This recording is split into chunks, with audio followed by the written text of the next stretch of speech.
Pamela Butler has been missing for 10 days. Ce n'est pas sur moi qu'il faut enquêter. Les recherches révèlent des faits ignorés jusque-là. La femme hurle, il va me tuer, au secours. Le tueur sera-t-il puni? Comment se fait-il que cet individu soit en liberté? Je m'appelle Maria Elena Salinas. Journaliste d'investigation depuis plus de 30 ans, j'ai consacré ma vie à chercher la vérité, à révéler des affaires de corruption, à dénoncer l'injustice et à rassembler des preuves. Je vous présente aujourd'hui mes chroniques criminelles. On aime à croire que les systèmes d'alarme maison vont nous protéger. Mais parfois, ils ne servent qu'à enregistrer le fil d'un événement. Comme nous, les caméras de surveillance ne voient pas tout. C'est ce qui s'est passé pour une femme qui vivait seule à Washington. Cette histoire commence le week-end de la Saint-Valentin 2009. À quelques kilomètres de la capitale américaine, Derek Butler, professeur de lycée, reçoit un appel inattendu de sa mère, Thelma. Celle-ci s'inquiète pour la sœur de Derek, Pam, âgée de 47 ans. Racontez-moi ce qui s'est passé ce week-end de 2009. Pam et ma mère étaient très proches. Ma mère m'a téléphoné pour me dire qu'elles avaient prévu de se voir, mais que Pam ne lui avait donné aucune nouvelle, ce qui ne lui ressemblait pas. Elle voulait que je l'appelle. Mais je ne l'ai pas fait. Analyste programmeuse à l'Agence de protection de l'environnement, Pam Butler est célibataire depuis une dizaine d'années. Mais c'est en train de changer. J'ai pensé, elle a un nouvel ami et c'est la Saint-Valentin. Elle avait pris son lundi, ils étaient peut-être partis en week-end prolongé et je n'ai pas voulu la déranger. Mais le mardi 17 février, voyant que sa sœur n'a donné aucun signe de vie, Derek Butler décide d'agir. J'ai appelé son travail, pas de réponse. Ça m'a inquiété. Derek prévient alors son neveu Brandon et sa mère Thelma, et tous trois se rendent chez Pam.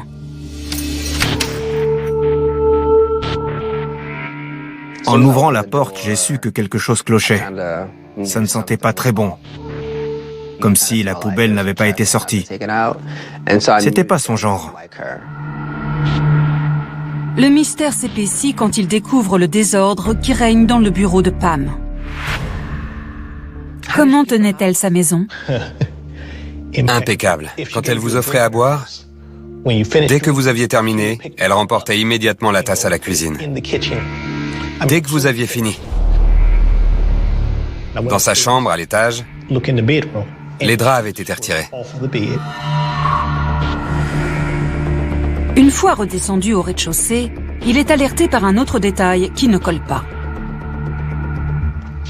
Elle avait installé un store qu'on baissait de haut en bas pour laisser entrer la lumière. Or, ce store était complètement levé.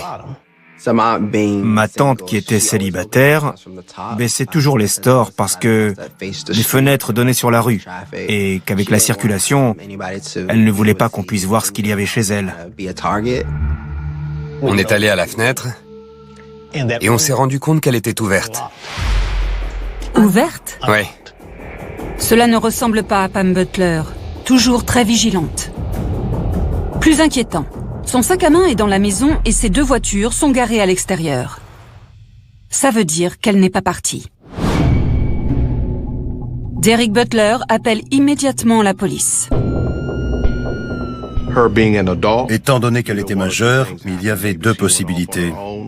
Elle était partie volontairement ou alors sa disparition était bel et bien suspecte.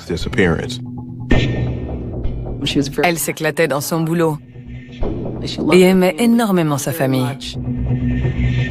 C'était impensable qu'elle ait décidé de s'en aller. Si le policier qui reçoit la famille accepte de prendre le signalement de disparition, dans un premier temps, il n'ouvre pas d'enquête. Il ne voyait pas ce qu'il pouvait faire dans l'immédiat. Ça ne me convenait pas. Alors j'ai demandé aux autres, « Avez-vous parlé à José ?» Ils m'ont répondu que non. Du coup, je l'ai appelé. « Où es-tu ?»« Chez moi. »« J'arrive. » Pam Butler a rencontré José Rodriguez Cruz 5 mois plus tôt. Âgé de 44 ans, cet ancien militaire en retraite a été marié à 2 reprises. Mais comme Pam, il n'a pas encore trouvé l'âme sœur. Rien que de parler de lui, elle en avait le souffle coupé. Elle avait fait faire un tirage 20 par 25 d'une photo de lui. « C'est José », m'avait-elle dit. C'était la première fois que je la voyais amoureuse. Leurs rapports sont pleins de tendresse et leur relation paraît solide. Les amis de Pam sont enchantés de la voir aussi heureuse. Pam avait reçu du monde chez elle et un enfant avait renversé du jus. Tout de suite, José s'était précipité pour nettoyer, sachant que Pam risquait de s'énerver. Sa réaction m'avait plu. Ça montrait qu'il connaissait bien ses petites manies. Quelle avait été votre première impression? Il m'avait dit qu'il avait fait 4 ans dans l'armée et qu'il avait été très content de servir son pays. D'après moi, c'était le compagnon idéal pour ma sœur. Jusque-là, Derek Butler ne pensait que du bien de l'ami de Pam. Mais à présent, il se pose des questions. Que s'est-il passé chez José? J'ai dit à José, Pam a disparu. Et quand ce genre de choses arrive, c'est généralement un proche qui est impliqué. Donc je pense à toi. Il m'a répondu, je n'ai rien fait à ta sœur. Pour tout te dire, on a rompu. Vous étiez au courant? Non, je l'ignorais. Il m'a dit, on a rompu vendredi. Abasourdi et méfiant, Derek Butler fait alors preuve d'un culot monstre. Écoute, je vais te demander un truc que tu ne peux pas refuser de faire. Que lui avez-vous demandé? De se déshabiller. Vraiment? Ouais. Pourquoi ça? Connaissant ma sœur, je savais que si on l'avait agressée, elle se serait défendue. José accepte et retire ses vêtements. Derek Butler ne remarque rien, ni blessure, ni égratignure. Mais Derek n'est pas satisfait pour autant. Vous avez demandé à vérifier chez lui? Je n'ai rien demandé, je l'ai fait. Il m'a dit, vas-y. Avez-vous trouvé quelque chose? Rien du tout, non. Comment votre conversation s'est-elle terminée ce jour-là? Je lui ai dit, je suis sûr que tu n'y es pour rien. Mais je ne sais pas ce qui s'est passé. Il m'a répondu, je te jure, je lui ai rien fait. Mais si je peux quoi que ce soit pour toi, dis-le-moi. Quoi que ce soit. Pendant ce temps chez Pam Butler, sa mère et son neveu continuent de chercher des indices. Ils se sont connectés à son système de sécurité sophistiqué qui compte plusieurs caméras de surveillance extérieure. Que vous a dit votre mère? Elle m'a dit, il faut que tu viennes voir les images. Il y a un truc qui cloche.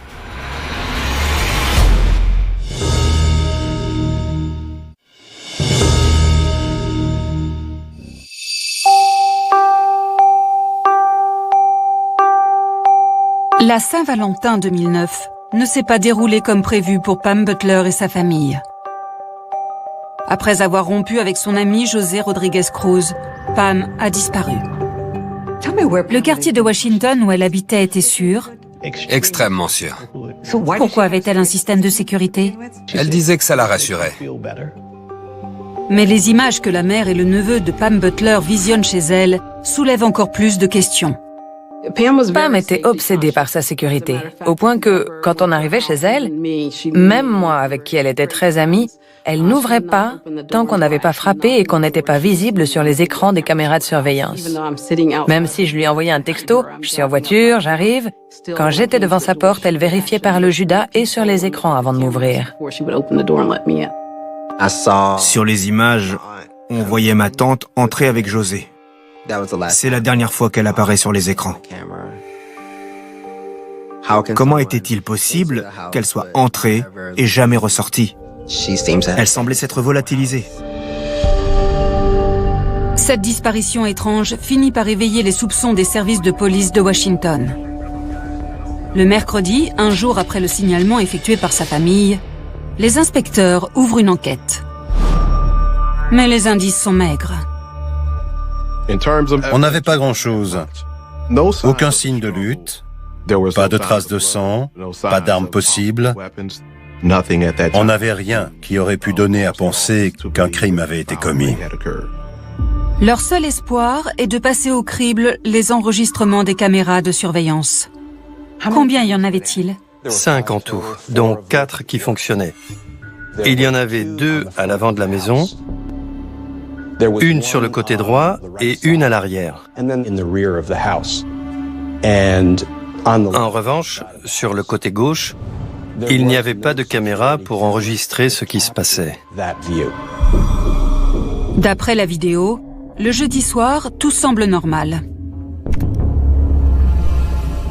Le 12, Pam Butler arrive chez elle avec des paquets. José les prend et tous deux entrent dans la maison.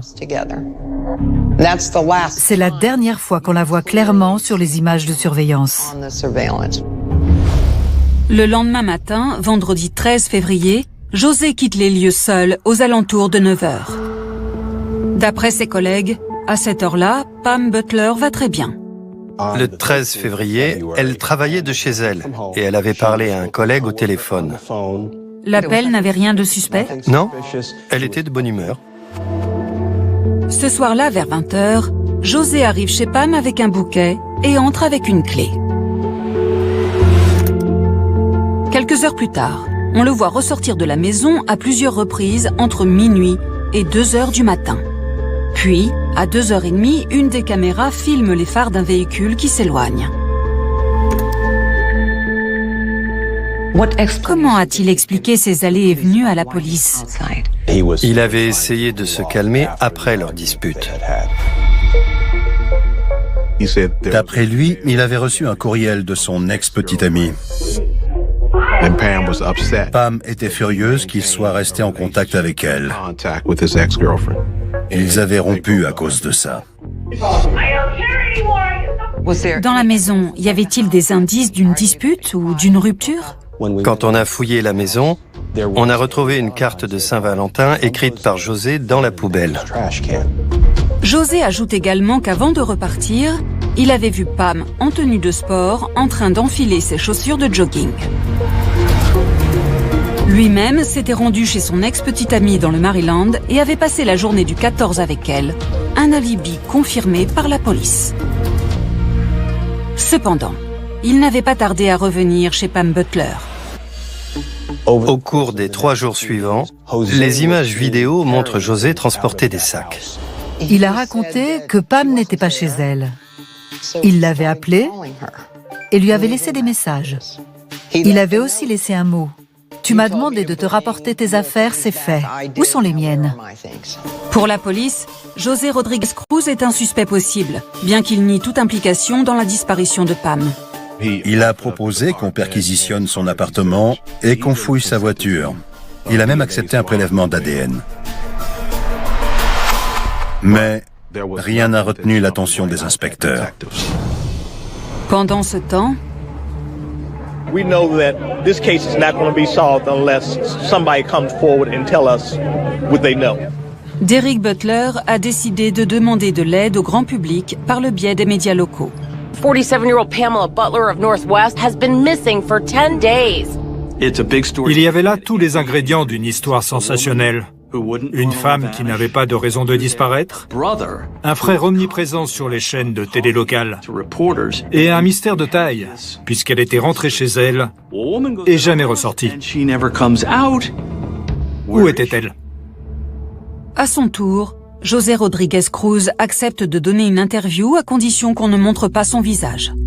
The family says he's seen on Butler's home surveillance cameras coming back and forth to the house over Valentine's Day weekend. Pamela's never seen. In reality, I'm thinking like everybody else. Something must have happened to her. Like I told the police, you seen the video, she did not leave with me. He said he wasn't going to cooperate anymore without a lawyer because he says police trashed his place. They're trying to break me because they want me to tell them something that I don't know. I don't know where Pam is at. L'ex-militaire a beau penser qu'il est soupçonné à tort, il n'est pas le seul à qui la police s'intéresse. Dans une enquête, on écarte certaines personnes, mais on en soupçonne d'autres. Par exemple, Brandon Butler, qui avait toujours une clé de chez sa tante et pouvait entrer à sa guise. En effet, le jeune homme avait habité avec sa tante presque toute sa vie. Mais quelques semaines avant que Pam Butler ne disparaisse, ils s'étaient disputés. Comme je m'endormais souvent devant la télé, un jour elle a décidé de me faire payer la facture. Il y en avait pour $200. J'avais trouvé ça très injuste.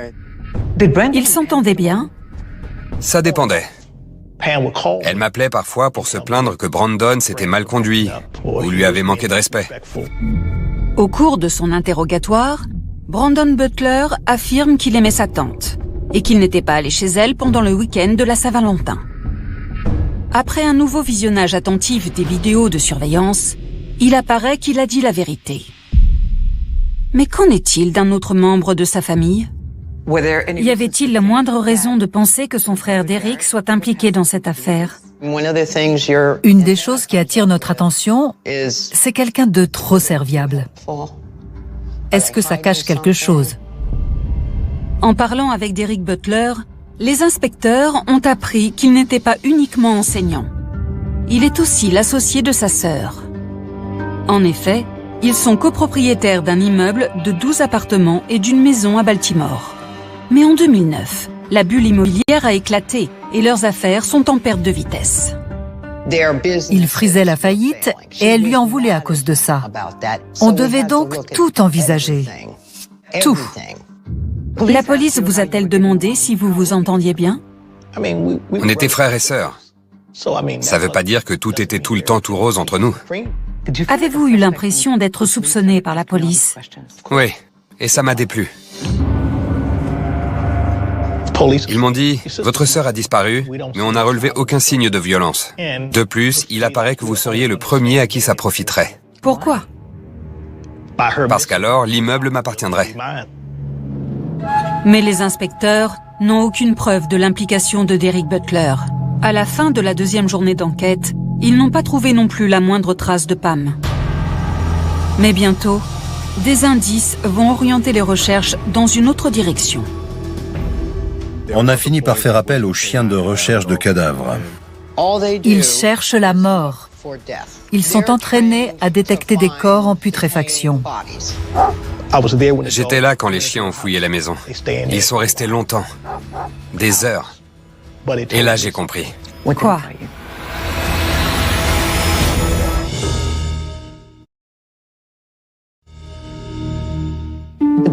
Dans les jours qui suivent la Saint-Valentin 2009, tout Washington ne parle que de la disparition mystérieuse d'une fonctionnaire fédérale de 47 ans, Pamela Butler.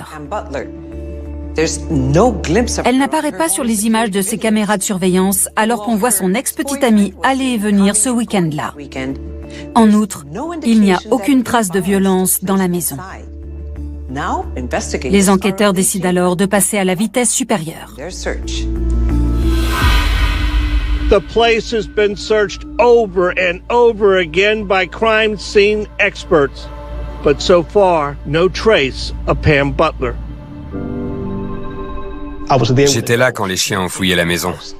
Ils ont fait entrer les chiens et ils sont restés longtemps. Des heures. Et là, j'ai compris.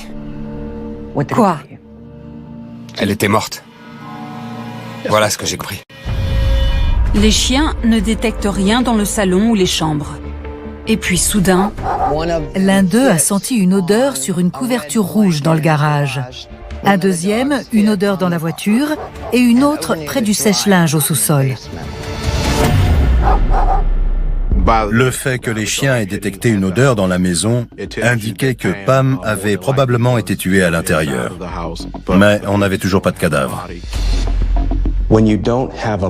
En l'absence d'un corps, c'est très difficile de prouver qu'il y a eu meurtre.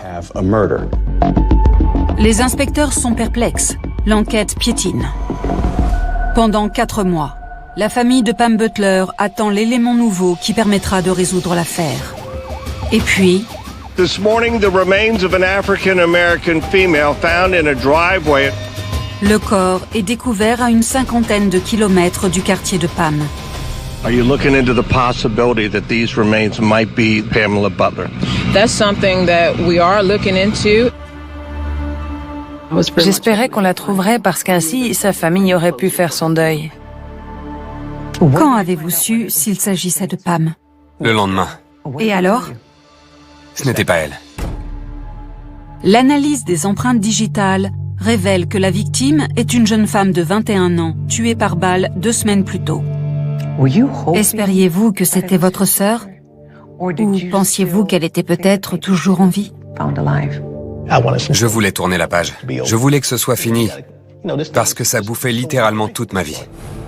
Mais pour la famille Butler, le calvaire est loin d'être terminé.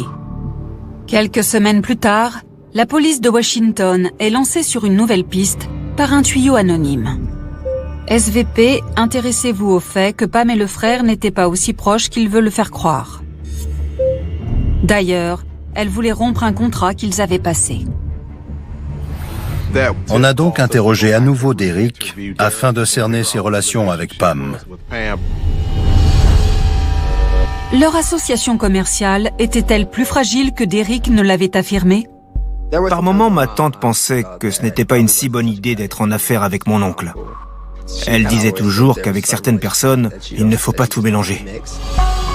En examinant de plus près les comptes de Pam Butler, les inspecteurs découvrent qu'elle possédait un coffre à la banque dans lequel ils font une trouvaille inattendue. Ils ont trouvé un double testament par lequel chacun donnait procuration à l'autre. Avec cette procuration, si Pam venait à mourir la première, Derek pouvait prendre le contrôle de tous ses biens. Les documents avaient été rédigés et signés en 2008, un an avant la disparition de Pam Butler. Ma tante m'avait dit qu'elle me lèguerait tout. J'ai donc été très surpris d'apprendre qu'elle avait fait un testament et donné procuration à mon oncle. Je l'ignorais.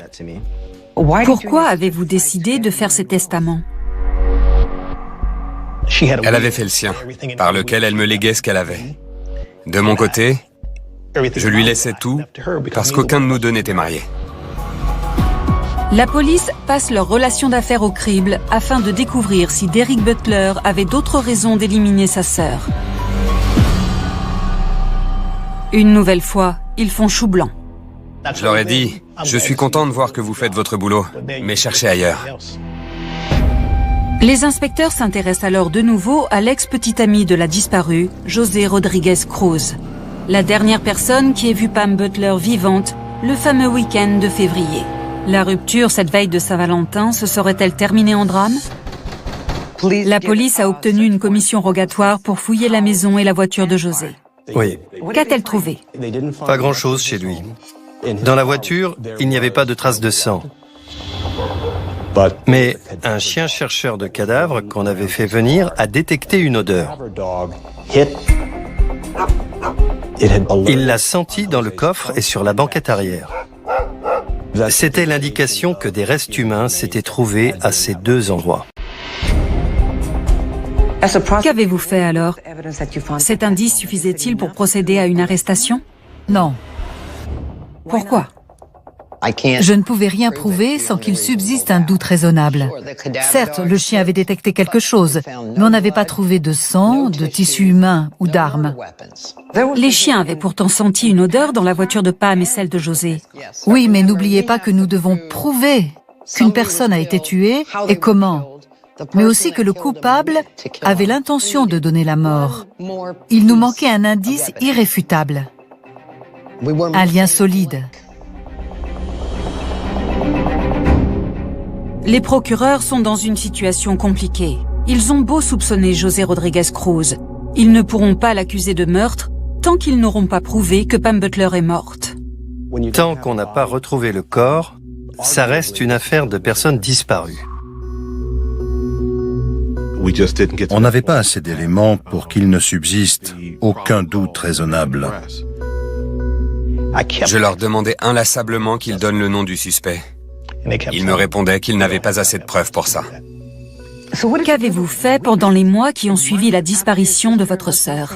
J'ai continué d'aller voir les voisins pour savoir s'ils avaient vu quelque chose. J'ai harcelé la police. J'agaçais tout le monde.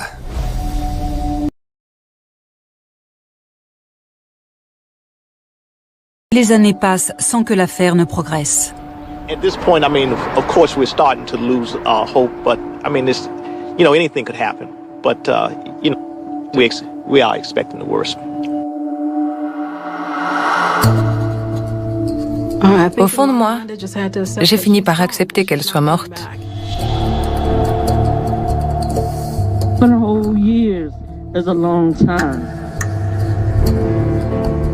L'enquête était au point mort. D'un autre côté, dans ce genre d'affaires, le temps joue pour nous.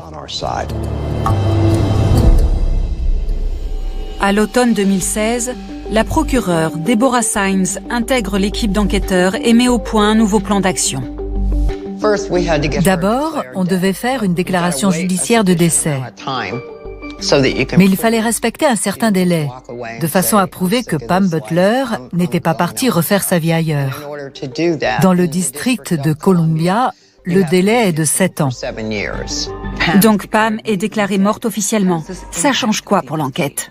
Aux yeux de la loi, elle était décédée. Ce n'était donc plus une disparition, mais bel et bien une enquête criminelle. Désormais, les procureurs vont instruire une affaire de meurtre. La police de Washington confie alors l'affaire à un inspecteur spécialisé dans les dossiers non élucidés. L'inspecteur Michael Fulton travaillait à la brigade criminelle depuis 15 ans. Il a assuré à M. Butler et aux autres membres de la famille qu'il résoudrait l'affaire. Les investigateurs relancent l'enquête en se posant une question toute simple. L'ex-petit ami de Pam Butler cache-t-il quelque chose? Et quoi? Il avait dit qu'il était militaire avant d'être rendu à la vie civile. C'était vrai? Non. Il avait raconté à tous les journalistes qu'il souffrait de SPT. Mais si c'était le cas, c'est parce qu'il s'était coupé avec une feuille de papier. Il n'avait jamais combattu. Pas d'après ce que j'avais appris. Plus les enquêteurs creusent, plus ils s'aperçoivent que José Rodriguez Cruz cache de nombreux secrets. On a eu beaucoup de mal à découvrir des choses sur lui. On a fini par apprendre, entre autres, qu'il avait eu des ennuis pour violence conjugale à l'encontre de sa première femme, Martha Rodriguez. À la fin des années 80, alors qu'il est toujours militaire, il épouse Martha Heider Rodriguez. Peu de temps après, cette dernière déclare que José l'a frappé et l'armée délivre contre lui une ordonnance d'interdiction de l'approcher. Martha le quitte alors pour refaire sa vie en Virginie. Elle s'était installée à Arlington. Elle avait eu un fils de José qui vivait à Porto Rico dans sa famille à elle. Or, elle avait appelé sa sœur pour lui dire « J'ai un nouveau boulot, un nouveau copain et une nouvelle maison ». La jeune femme projette aussi de faire revenir son fils aux États-Unis. Mais le 29 mars 1989, un policier qui n'est pas en service est témoin d'une agression. Le policier vaque à ses occupations quand il entend une femme crier. Voyant José lui donner un coup de poing dans le ventre, il se précipite à son secours. Entre-temps, un passant jette José à terre, tandis que la femme hurle « Il va me tuer ». José résiste, mais le policier le maîtrise et le menotte. Martha Rodriguez raconte aux inspecteurs que la veille, José l'avait enlevée sous la menace d'un couteau et la retenait dans un motel, bâillonnée et les mains liées. Ce matin-là, elle s'était échappée, mais José l'avait rattrapée. Que s'est-il passé ensuite? Il a avoué. On avait retrouvé le couteau. Il a déclaré « Personne d'autre que moi n'aura Martha ». José est écroué et la date de l'audience fixée. Mais chose incroyable, il est relâché après avoir payé une caution de $25,000. Et après? L'affaire a été portée devant le système judiciaire de Virginie, mais à un certain moment, Martha n'a pas donné suite. Que voulez-vous dire par là? Elle ne s'est pas présentée à l'audience. De fait, Martha Rodriguez semble avoir disparu. Que s'est-il passé après qu'elle ne s'est pas présentée à l'audience? Finalement, le juge a rendu une fin de non-recevoir, puisque la victime n'avait pas donné suite. Autrefois, quand une victime décidait de laisser tomber, un procureur ne cherchait pas forcément à passer outre sa décision. Est-ce qu'on a enquêté pour savoir s'il était impliqué? C'était une juridiction différente. En général, quand un individu agresse sa femme et tente de l'enlever, et qu'ensuite, celle-ci ne se présente pas à l'audience, est-ce qu'on ne le soupçonne pas d'avoir une part de responsabilité? En ma qualité de procureur, j'aurais trouvé ça très suspect. Une semaine plus tard, la disparition de Marta Rodriguez est signalée officiellement et son nom entré dans le fichier national des personnes disparues. Personne n'entend plus parler d'elle pendant 10 ans. Puis, en 2000, en Virginie, la police a la surprise d'apprendre que Marta a refait surface. Une carte d'identité vient d'être délivrée à une certaine Marta Heidi Rodriguez en Floride.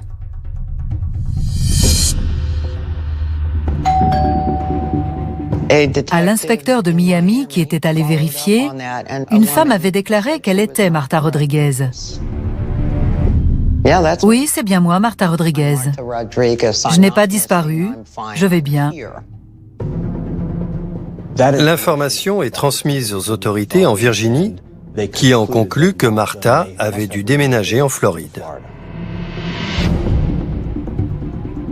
Son dossier est donc clos et il le reste pendant près de 30 ans, jusqu'en mars 2017.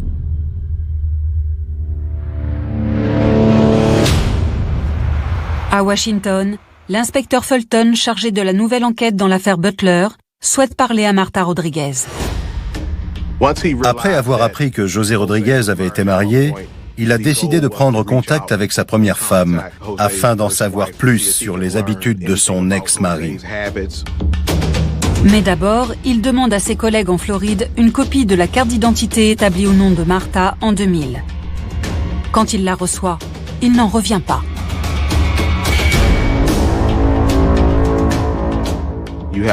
En 15 ans de carrière, il avait à peu près tout vu. Il a tout de suite compris que quelque chose n'allait pas. C'était très bizarre. On savait à quoi Marta Rodriguez ressemblait. Or, la photo sur la carte d'identité n'était pas la sienne, mais tout le reste concordait, y compris la date de naissance. Quelqu'un avait usurpé son identité.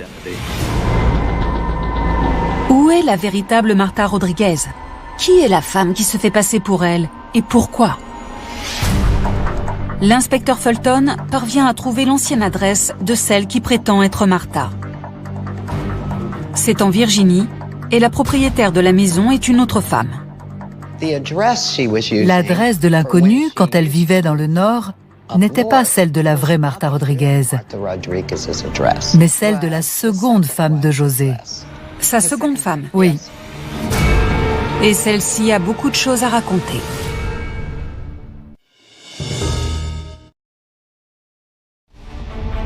En mars 2017, les inspecteurs de la brigade criminelle de Washington font une découverte cruciale dans l'affaire Pam Butler. Il s'avère que José Rodriguez Cruz, leur suspect principal et ex-petit ami de Pam, a été marié 2 fois. Comme Pam, sa première femme a disparu. Mais quand la police retrouve sa seconde épouse, c'est le coup de théâtre. Voici ce qu'elle a expliqué. José nous avait dit que sa première femme était liée à des trafiquants de drogue et qu'elle ne reviendrait jamais. Alors quand ma sœur, qui arrivait des Philippines, a eu besoin de papiers, il lui a donné le numéro de sécurité sociale et la date de naissance de Marta. C'est donc comme ça que sa belle-sœur a pris l'identité de Marta Rodriguez. Oui. Alors où est cette dernière? Morte. Vous en êtes sûr? Elle allait faire venir son fils et avait un nouveau travail. Elle n'avait aucune raison de disparaître. C'est aussi pour ça que je savais que Pam Butler était morte. Elle avait trop à perdre. La seconde femme de José Rodriguez, dont l'identité est protégée, raconte également qu'elle a de la chance d'être toujours en vie. Il l'avait menacée exactement comme sa première femme? Il lui avait braqué un pistolet sur la tête, l'avait obligé à se mettre à genoux pour le supplier et l'avait frappé. Il avait des antécédents. Oui, Et s'en était tiré à chaque fois. oui. Pour l'équipe des procureurs, le fait que José Rodriguez ait battu sa seconde épouse et que 2 femmes qui avaient partagé sa vie aient disparu change complètement la donne. Ça voulait dire qu'il y avait des similitudes, et donc un modus operandi. On savait désormais qu'il avait tué sa première femme et torturé la seconde. Cette fois, on pouvait y aller et signer les mandats. Le 8 avril 2017, 8 ans après la disparition de Pam Butler, José Rodriguez Cruz est arrêté et inculpé de meurtre.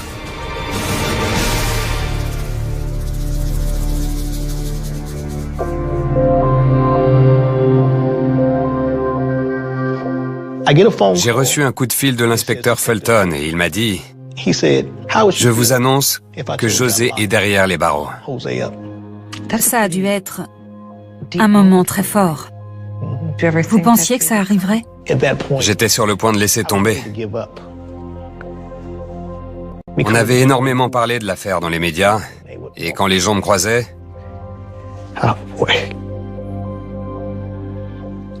ils me disaient « Tenez bon, continuez. »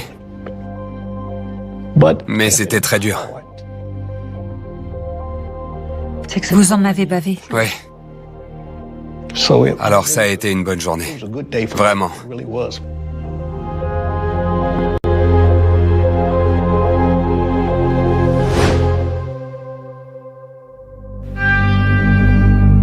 Pendant près de 10 ans, José Rodriguez Cruz avait clamé son innocence. Désormais accusé d'homicide avec préméditation, il est disposé à faire des aveux si le ministère public accepte une négociation de peine. Quels en étaient les termes? Il devait me conduire à l'endroit où se trouvait le corps et me dire comment il l'avait tué. Mais au moment de passer aux aveux, il fait preuve d'imagination. On était dans une cellule au sous-sol de l'immeuble où je travaillais. Au début, il a essayé de me faire croire qu'il avait perdu connaissance. Quand il avait repris conscience, ses mains étaient tendues comme ça, et Pam avait disparu. J'ai dit « Non, ça ne marche pas. » Vous étiez furieuse? Évidemment. Ayez le courage d'admettre ce que vous avez fait. Je l'ai obligé à me regarder dans les yeux. Que lui avez-vous dit? Regardez-moi.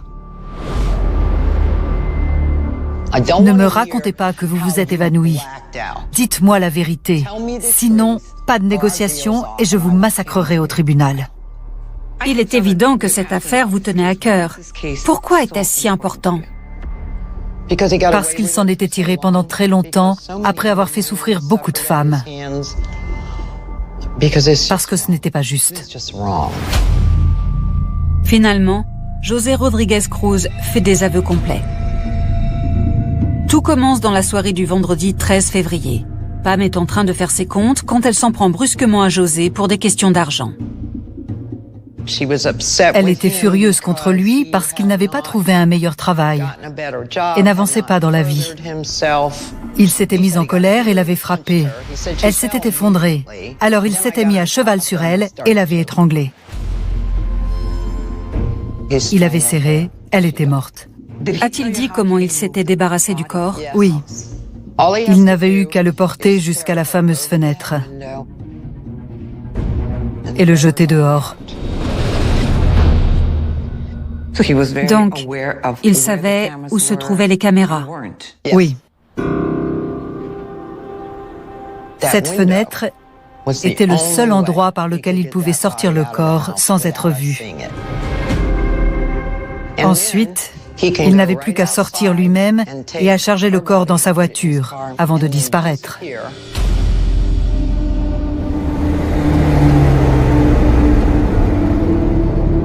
Il ne lui reste plus qu'à indiquer où il enterrait le corps de Pam Butler pour bénéficier d'une peine réduite de 12 ans de prison.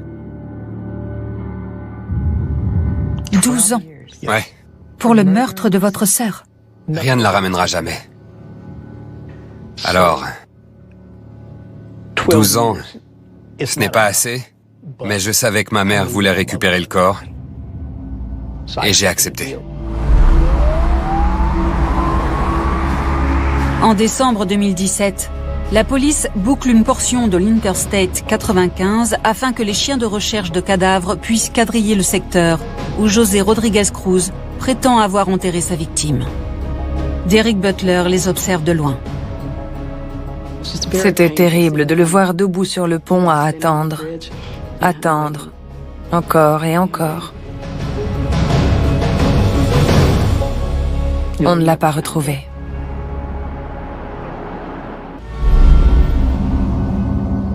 Il n'aurait dû purger que 12 années de prison après avoir promis de révéler où était le corps. Or, le corps n'est pas retrouvé.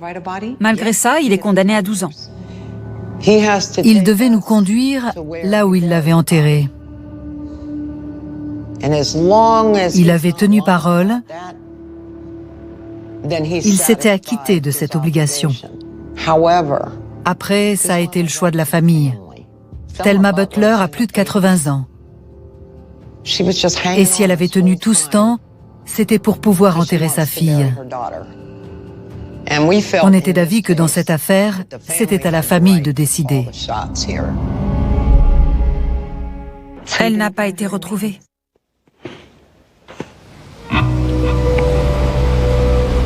J'étais déçu.